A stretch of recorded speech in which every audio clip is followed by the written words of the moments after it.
Hello everyone, I'm Ji-hye and welcome to In the Newsroom, where we bring the behind-the-scenes look on how we deliver the news to you. Today, I'm greeting you in front of this huge blue wall. Now, this is the exact spot where a weathercaster delivered the news on the latest weather conditions and forecasts for Korea, as well as other major travel destinations around the world. To tell us more about what it's like to be a weathercaster, I'm Naijomba야 Konsoa. Hello, Hi, Soa. Nice to see you. It's nice to see you here, and so different to see you here in front of my blue space. Exactly. I mean, basically there's nothing here. So tell us how it all works out. Right, this is called the blue screen, and it's also referred to as chroma key. And chroma keying is a special effects technique that helps layering two images at once. So basically, when we have the world map behind us, the temperatures and the background pictures, like I see you there. Right, that picture and me at once. So while our viewers see me in front of the map, in real, I only have the blue screen behind me. So many people must be asking you, and a lot of people are depending on what you say. So it must be quite a lot of pressure to call out the forecast. What is it like? Yeah, people always ask me, is it going to rain tomorrow or not? Do I have to have my umbrella handy or not? And I can't be always right, and weather is one of the most unpredictable things in the world, I guess, and because it's full of surprises, I have to keep on track of all the current updates like every hour. Yeah, and I am doing my best to provide everyone with the most accurate forecast. That sounds great. Thank you so much for talking to us. My pleasure. So before we go and talk to our very own reporters, let's go to our Hwang Ji-hye for the rundown of some of the headlines this week. Hi Ji-hye, this week has been another eventful week, and I'm sure most of us couldn't even enjoy the beautiful weather because we're so busy with work. That's why I'm bringing you this week's headlines out here, because I wanted to enjoy the beautiful weather myself. Well, here are some of the stories that kept us on our toes this past week. Korea and China officially begin free trade negotiations, and officials say the talks will be carried out in 2 stages to minimize any possible negative impacts of the trade pact. A Korean delegation leaves for a 10-day visit to the United States to investigate the recent case of mad cow disease in California. After weeks of political wrangling, Korea's National Assembly gives the green light to some 60 pending bills, including one that will allow supermarkets to sell over-the-counter drugs. On the economic front, Korea posted a $2.2 billion trade surplus in April, but trade volume is down due to ongoing worldwide economic woes. Latest figures show Korea's consumer prices grew at a slower pace than expected, staying comfortably within the 2 to 3% range for the second consecutive month in April.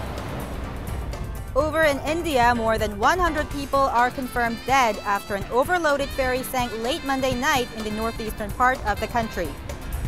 UN Security Council slapped sanctions on 3 more North Korean firms in response to Pyongyang's failed rocket launch attempt last month, increasing the total number of North Korea's blacklisted firms and individuals to 11. With just 10 days to go until the 2012 Yeosu Expo, Arirang News visited the site of the event. And the general consensus there is that the city is nearly ready to host the ocean-themed global event. Well, that's all from me for this week. And as much as I want to stay out here and enjoy the beautiful weather, I think I should be heading back to get back to work. So take it away, Ji-hye. Hello everyone. Hi, Ji-hye. Okay, topping our newscast this week, North Korea's possible nuclear test still ongoing. And since the regime's failed rocket launch last month, we've been following on the development there. Is this still the rampant speculation about this, or is there a clear sign now? Well, there's been a lot of photos revealed, the satellite photographs of what's happening in North Korea at Punggye-ri, which is the nuclear test site. And there's been growing speculation since 2 weeks ago.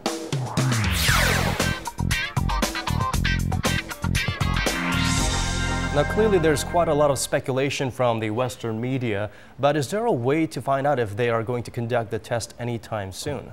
Well, Daniel, many experts believe that since North Korea's ultimate goal is to gain attention from the international community, the regime will most likely give a heads up before going ahead with its third nuclear test. So when North Korea conducted its first nuclear test in 2006, Pyongyang's foreign ministry announced its plans 6 days ahead of time. And in 2009, North Korea's foreign ministry spokesperson announced a little less than a month in advance that the country would conduct a second nuclear test. And as of today, Pyongyang has not made a public announcement, but even if they do, they're not going to specify the exact time and date of the test, so we'll only be able to find out immediately after they conduct the test. The nuclear experts said North Korea is kind of, crossing their arms and waiting for the South Korean and the U.S. experts to figure out the exact date to see how far they can go to pinpoint the exact time and date. So they're not going to. What you said was what a high-ranking senior official at the presidential office said. That's what he exactly said. Although technically they might be ready to carry out this nuclear test like sooner or later, they will announce it before they actually carry out the test. And if they're not to, I mean, scientists everywhere is going to know about it. There's always evidence. Everyone's eyeing the regime. What's next? Although North Korea is one of the most disconnected when it comes to internet or phone technology and so on. But I guess we'll know ahead of time. So do you think it's necessary for everyone to come up with these rampant speculation as to when, tomorrow? Is this meaningful? I think the question is North Korea, how big is this nuclear test going to be? The capacity of the test. You can actually detect the nuclear test from afar because what they do is they dig a shaft underground. They put the nuclear material inside and they're going to have an explosion. So when the explosion occurs, the seismic activity what will feel like a small earthquake. So we will be able to detect if the test occurs. They want to know how much plutonium or highly enriched uranium they're using. Is it 1 kiloton or 40 kilotons or so the question is more on the capacity of the nuclear test rather than when they're going to conduct it, because they're going to conduct it anyway. There's no doubt about it.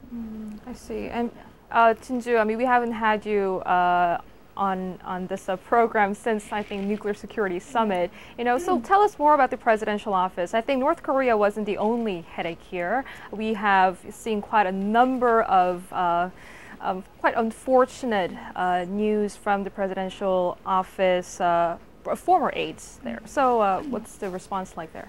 Well, as we have reported throughout the week and last week, close aides of President Ji Myeong-gil are allegedly involved in bribery scandals, receiving hundreds and thousands of dollars for to get a construction approval from the Seoul city government.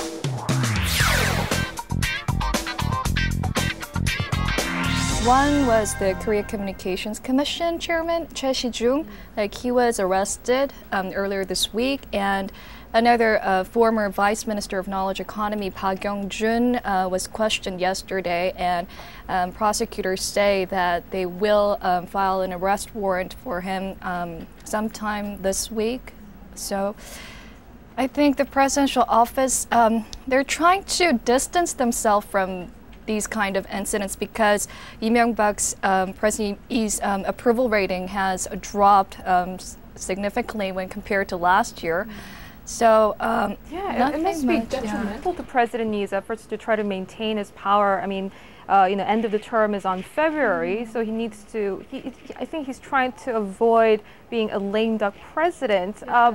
What's your view on that? I mean, well, I think I personally believe that, and many of the reporters at the presidential office think that he's really pressured with these kind of incidents because during a press conference that took place earlier this year, he said that regarding these kind of incidents involving his former close aides or confidants, that he has nothing to say. But nothing to say might seem that I have nothing to say on that. But from the province where he is from, Gyeongsang province, I have nothing to say. It's more than just an apology. It's I'm so sorry. I don't have anything to say about this. So that statement he made, I personally felt that was that showed how he was burdened and pressured with all these scandals going on in the country.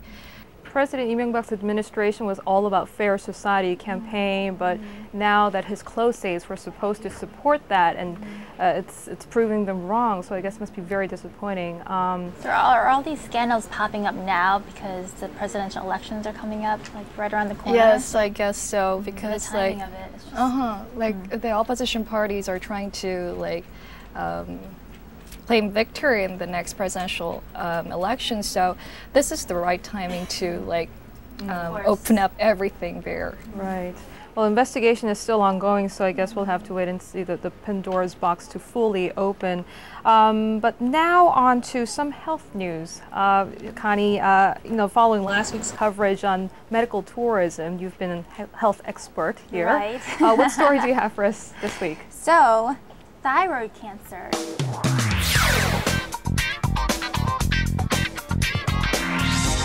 The number of people with thyroid cancer was at its peak in Korea last year. So it's kind of surprising because I would think the #1 cancer would be like stomach cancer or lung cancer. Right. So for the past many years, stomach cancer was always the #1 cancer for Koreans. But the first time last year, thyroid cancer topped the list. And the reasons behind it, it's not because of certain health, physical health reasons, but it's because of better technology, actually.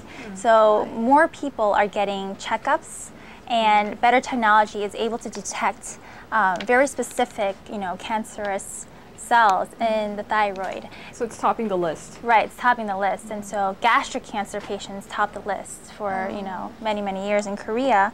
But actually, gastric cancer patients went down for the first time last year. And there's a health reason behind this. It's because people are eating healthier. And, Korean foods, there's a lot of spicy and salty foods, and that is not good for you. And so the doctors were saying that, people are more health conscious, they're avoiding those really spicy, maybe chicken or tteokbokki or whatever, and they're avoiding those foods to have a healthier life. There are people who are like, the spicier the better. Right. But now more people are. Then we can see this as a good thing. That's happening in the country. I think it's a good thing. More advanced medical technology going on, and people worrying about their health. They're more health conscious. They're exercising more. They're avoiding those salty foods, and so gastric cancer patients are decreasing for the first time. So. I went to this fast food chain and they've got well-being burgers now, like tofu burgers and tofu burgers, a lot of veggie burgers, and obviously people are going very health conscious, the diet, the exercise, and while the summer is just around the corner, I'm sure we're going to see a lot. Which is good. I think this is a promising trend. But again, thank you guys so much for the contribution this week. Hope you guys have a lovely weekend. You too. You too.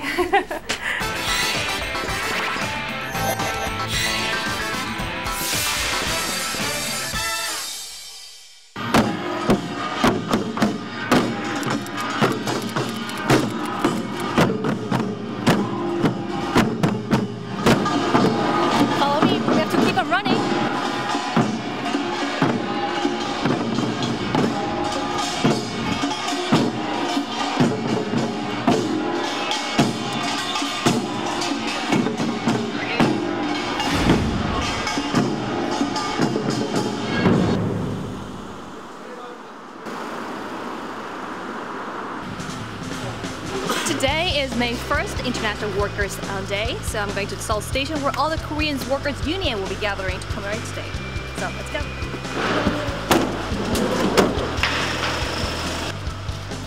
우리나라가 세계에서 얼마나 노동시간 순위가 몇 순위인지 아세요? 1위. 우리가 1위 제일 많이 해요. I usually do thorough research and study before going out in the field, but there's always surprises and uncertainty, so we have to always stay on top of the events.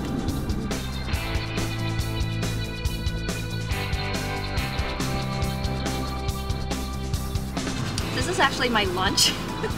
It's a mixture of grain and some vitamins. I don't usually have enough time to have proper meals, so I have to eat whatever I can on the way to a report.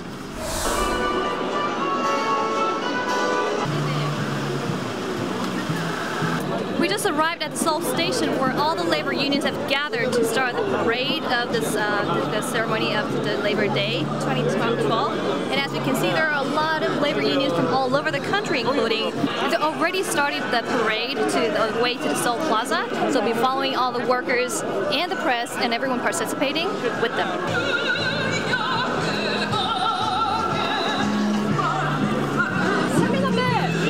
Interview of a participant on the way to the parade so we can get a follow shot, which is more real and more to life. And as you can see, all the people are holding slogans of what they're asking the government to improve their conditions of the illegal layoffs and the conditions of the non-regular employees. So I'll be hearing from them soon.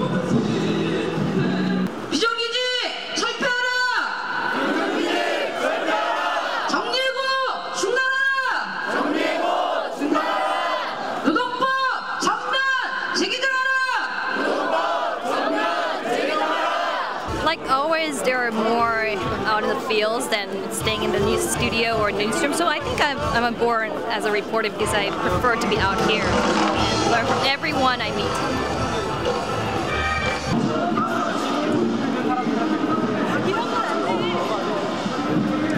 이런 건 안 된다고.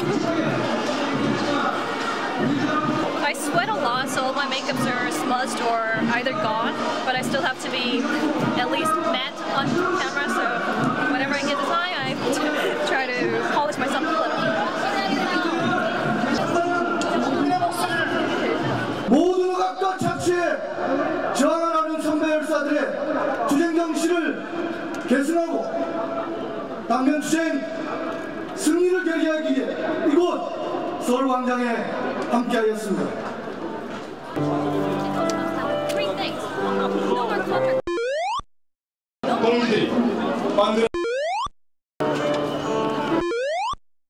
먼지가 많이 난 것 같던데. 아, 그니까. I usually don't make mistakes in my stand-ups, but today there were a lot of people interrupting our shoots, and I think I've been off work for a while, so maybe I was a bit nervous. Tens of thousands of workers have gathered here in Seoul Plaza to show their voices heard. It all comes down to three things. It all comes down to three things. No more contract workers, no layoffs, and to improve labor laws for better working conditions. So it seems as if you can't really count on a stable job as much as you could in the previous generation. As a result, Korea's Confederation of Trade Unions vowed today to continue their rallies and campaigns, otherwise going on a full strike nationwide. Actually, I was not very fully aware of the working conditions or what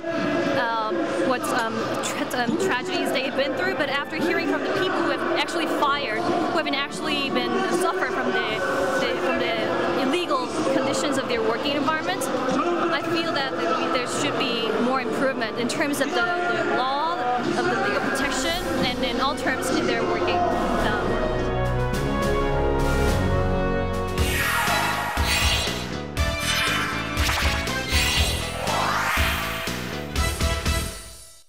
It's already May, can you believe? It feels like yesterday that we just, we were kicking off this new year, and it's not a new year anymore. Half of the year is gone already in May. It's it's a family month to begin with, and we have Children's Day. Today. Yeah, and Parents' Day in Korea. And then Teacher's Day, of course, Following and the series. I like this. So name one, and I think she's gonna name the date. Right. Yeah. So. And we have the Yeosu Expo, of course. So many days coming up and many more stories to cover for us. Right. Exactly. One day that really intrigues me is the 11th, which falls on the 11th. That's the Adoption Day. And this is really the day that, raise the awareness of the issue adoption here in Korea, and also for single mothers as well. And I think it'd be great if we could do a heartwarming piece on a Korean adoptee who made it big in the international arena. And one person that really popped in my head was, her name was Park Jong-suk, and she is a digital economy advisor for Hollande, the French presidential hopeful.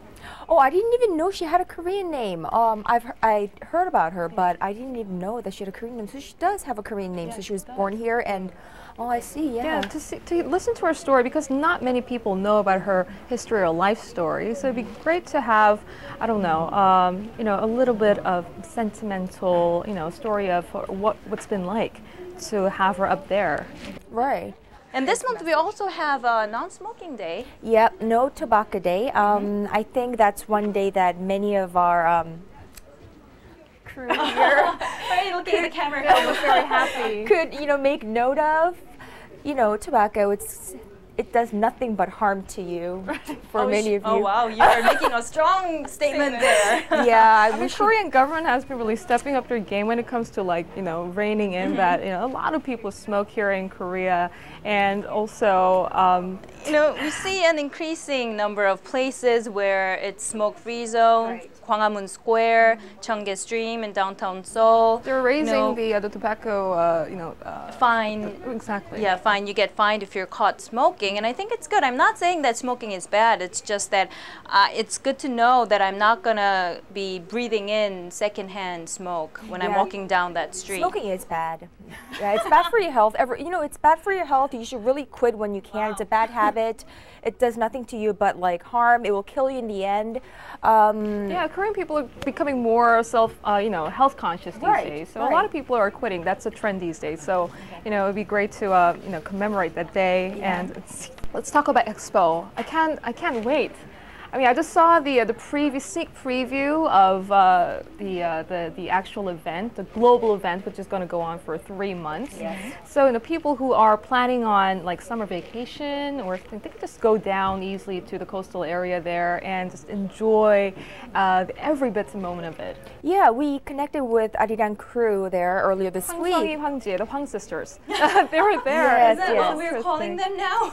Yeah, I mean, they did a great coverage of the expo and what we can see, what you can enjoy, what you can do in the city of Yeosu. And Yeosu has been one of those cities that's been, I think overlooked in Korea, but, we came to realize that it's a really beautiful city, nature-wise, and plus now they've got all these facilities you can enjoy with the expo. It's great, yeah.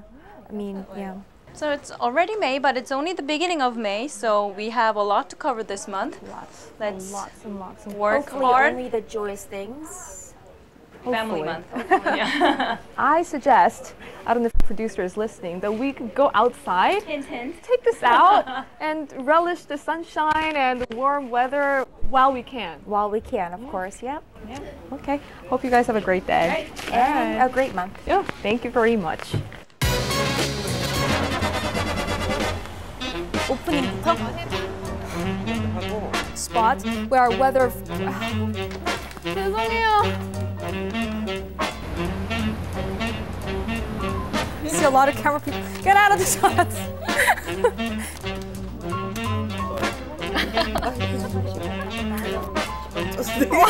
진짜